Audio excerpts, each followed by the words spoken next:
ஏன்டா சான்ஸ் கிடைச்சா போதும் அண்ணனை போட்டு அடிச்சுட்டே இருப்பீங்களா? ஆக்சுவலி இப்போ ஒரு ஜோதிடர், அதாவது அண்ணன் கூட இருந்திருப்பார்ல, அதாவது இந்த கோயில் இந்த மாதிரி பரிகாரம்லாம் கூட்டிகிட்டு சுற்றிருப்பார் அண்ணன் ஒரு ஜோதிடரை. அவருக்காக இன்னைக்கு பார்த்தீங்கன்னா ஒரு பதவி கொடுத்துருக்காரு. அதாவது அரசியல் ஆலோசகராக அண்ணனுக்கு வந்து ஒரு சஜஷன் சொல்கிற மாதிரி, முடிவுகள் வந்து எடுத்து கொடுக்குற மாதிரி ஒரு பதவி. அந்த பதவி நீங்கள் எப்படி அவர் கொடுக்கலாம்? அவருக்கு எந்த ஒரு அரசியல் பின்புலமோ இல்லை, அவருக்கு எந்த ஒரு நாலேஜுமே கிடையாது. நீங்கள் எப்படி அவருக்கு அந்த ஒரு பதவி கொடுக்கலாம்னு சொல்லிட்டு ஆப்போசிட் பார்ட்டிஸ் எல்லாமே கேட்டிருக்கு.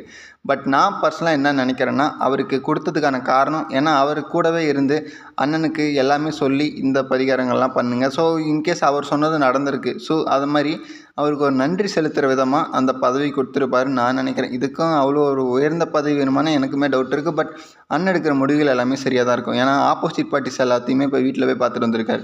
பட் அதெல்லாம் நீங்கள் எதுவுமே சொல்ல மாட்டீங்க, அதெல்லாம் பெருமையாக பேசுவீங்க. பட் இந்த மாதிரி சில இன்சிடென்ட் நடக்கும்போது மட்டும் போட்டு அடிக்க ஆரம்பிப்பீங்க. யோசிச்சுக்காங்க, எல்லாருக்குமே அவர் சரியான ஒரு மரியாதையும் அங்கீகாரமும் கொடுக்கணும்னு நினைக்கிறாரு. ஸோ அதுவும் பேஸ் பண்ணி தான் அவர் போயிட்டுருக்காரு. இது நாள் வரையில் அப்படி தான் போயிட்டுருக்கு. ஸோ தயவு செஞ்சு நல்லதாக பண்ணக்கூடிய ஒரு விஷயத்தை தப்பாக போர்ட்ரேட் பண்ண வேண்டாம் நான் நினைக்கிறேன். ஓகேவா? Okay, thank you, bye, stay tune.